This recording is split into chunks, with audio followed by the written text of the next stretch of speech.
Hey, what's up, everybody? Happy Memorial Day. And before we jump in, I just want to give a quick thank you to those who served, especially the families, remembering those who served that didn't make it home. We appreciate you. And with that said, if you skipped last Friday's edition of the Weekly, don't worry, we got you covered. We got rockets, bourbon, and soccer traffic, plus AI in space, and one fake sexy priest. First up, Luigi dropped another amazing article in our blog that you need to check out. And it's basically around using what your business already has to get the funding you need to scale. Lou, why don't you tell them about it? We had a client with 2 locations already open and performing well. They wanted to open up a third location, but they didn't want to drain their locations that were already working just to make it happen. That's where the existing business mattered. So instead of starting from zero, we could look at what the business had already built traditionally and use that to help support the next move. That's leverage, baby, using what's already working to fund what comes next. Go give it a read on the Credit Bank blog. Next up, we're talking about Elon again. It seems like every week we're just talking about Elon. Lou, I'm going to say it's about 90% of the episodes that we do. Elon is involved in some way, shape, or form. But this time, Elon's in the news again because it's one of the most anticipated IPOs of our lifetime, SpaceX. The company actually reported they're going to do a 5-for-1 stock split and raise over 1.5 trillion, Lou. That's trillion with a T when they do their IPO coming up.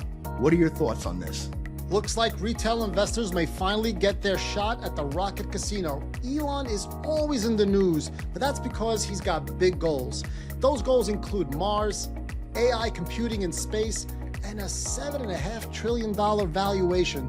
This dude's vision board must be a nightmare to look at, buddy.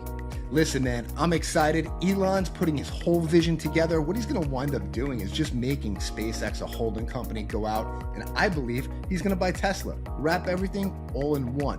One interesting thing that he did with SpaceX that he used to actually rag on Zuckerberg for is there's 2 classes of shares. This way, he can always have controlling interest. It's going to be interesting. It's going to be exciting. Let's just hope the valuation holds up after the stock goes live. And speaking of big, expensive bets, let's move from rockets to bourbon, our favorite subject. Jim Beam paused its giant still because the market has too much supply and not enough buyers.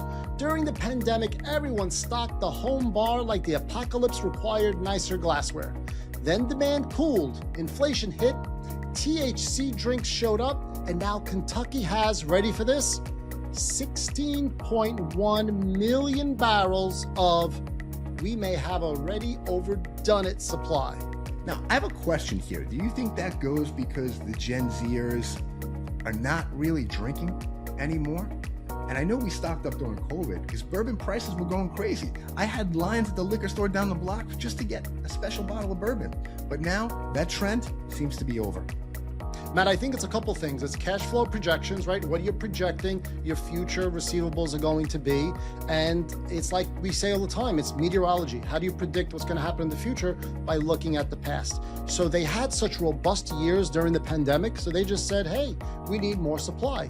But when supply flattened and now tastes are changing and the client's behavior is changing, they're just stuck with a lot of supply. Now let's jump from bourbon right into AI, because just like Elon, AI has been in the newsletter almost every single week since we started this year. AI, this time, it's leaving the planet. It looks like SpaceX and Blue Origin, Bezos' company, are looking to plan data centers in space. Matt, I think the problem here is private equity and entrepreneurs are not advising with the physics professors, because put servers in space, use sunlight, send the data back down, simple, except for the heat, the repairs, launch costs, latency, and a little something called physics, right? So business has to comply with the rules of physics on this one, but yes, makes total sense. Yeah, what he said. And now from low Earth orbit to low patience in New Jersey. MetLife is hosting the World Cup final and FIFA sees glory. New Jersey sees traffic, security, parking problems, and a train ticket from Manhattan that briefly hit $150 before getting knocked down to $98. Such a bargain. which is still a hell of a lot more expensive than the normal $13 fare. This next one, Lou, it actually really hits home because back when I was working on Wall Street, we worked with a lot of athletes, right? And we do have some amazing athletes that go on and do great things like George Foreman, Shaq, and Magic Johnson. They're just business moguls these days. But most athletes, they tend to get left behind. So let's leave FIFA behind and let's take a look at what happens after the game for these athletes. Matthew, the reality is the average pro career only lasts 5 to 7 years. So the second act matters, and then some. Some go into sales, some go into finance, some build real businesses like you cited earlier. But some find out the hard way that fame gets attention, but it doesn't know how to run a business, which honestly is not that different from running any other business. The name on the door might help, the plan underneath still has to work. And that brings us to the Money Minute. Let's face it, business owners, they're raising prices again because costs, well, they're still high, but sales, they're actually getting weaker. Everybody's feeling it inside this K-shaped economy.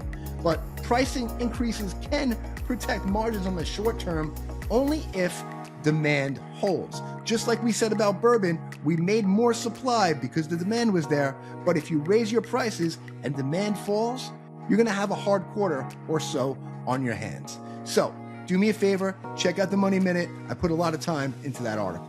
Was that a public policy announcement to drink more bourbon? Possibly. And now for some quick hits from around the web. First up, East Boston is putting up a 45-foot soccer ball for the World Cup. Subtle? Nah. On brand for World Cup host cities trying to prove they're excited. Absolutely. That's a good way to spend taxpayer dollars. Next, Bumble. I've never been on one of these apps before. I don't know about you, Lou, but they have an AI assistant now named Bee. And Bee is going to go out there and find you the love of your life, schedule your appointment. Look, I think we actually reached the end of natural dating. Matthew, let me understand this. So we went from dating and going to social settings like bars and museums and events to swiping left or right. But now swiping is too much exertion on our wrists, so we have to delegate that to Bee.